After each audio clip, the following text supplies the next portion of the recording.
በሐዋርያት ሥራ ምዕራፍ 22 ላይ ምን አይነት ስነ መለኮት ተገልጧል? የሐዋርያት ሥራ ምዕራፍ 22 በእግዚአብሔር ሉዓላዊ ጸጋ ላይ ያተኮረ ስነ መለኮትን ያሳያል።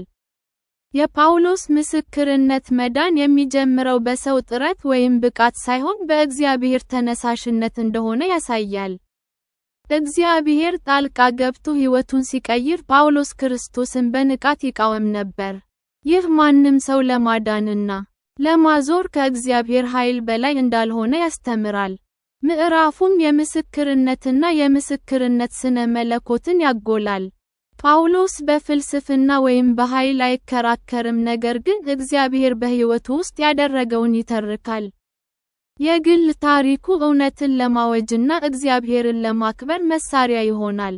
ይህ እግዚአብሔር የወንጌልን ኃይል እንደ ማስረጃ አድርጎ የተለወጠ ሕይወትን እንደሚጠቀም ያሳያል። ሌላው ቁልፍ ስነ መለኮት ጭብጥ የእግዚአብሔር የማዳን ዓለም አቀፋዊ ወሰን ነው። እግዚአብሔር ጳውሎስን ወደ እስራኤል ብቻ ሳይሆን ወደ አሕዛብም ልኮታል።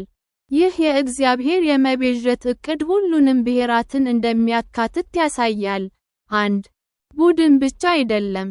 የሐዋርያት ሥራ 22 የእግዚአብሔር ጸጋ ባህላዊ፣ ጎሳዊ እና ሃይማኖታዊ ወሰኖችን እንደሚያቋርጥ ያስተምራል። በመጨረሻም የሐዋርያት ሥራ 22 መለኮታዊ ጥሪን ከሰው ኃላፊነት ጋር የሚያጣምር ስነ መለኮትን ያሳያል። ጳውሎስ መከራ ቢደርስበትም በጥምቀት፣ በተልእኮ እና በጽናት እግዚአብሔርን ይታዘዛል። በተመሳሳይ ጊዜ እግዚአብሔር አገልጋዩን ለመጠበቅ እንደ ሮማውያን ሕግ ባሉ ምድራዊ ሥርዓቶች በኩል ይሠራል።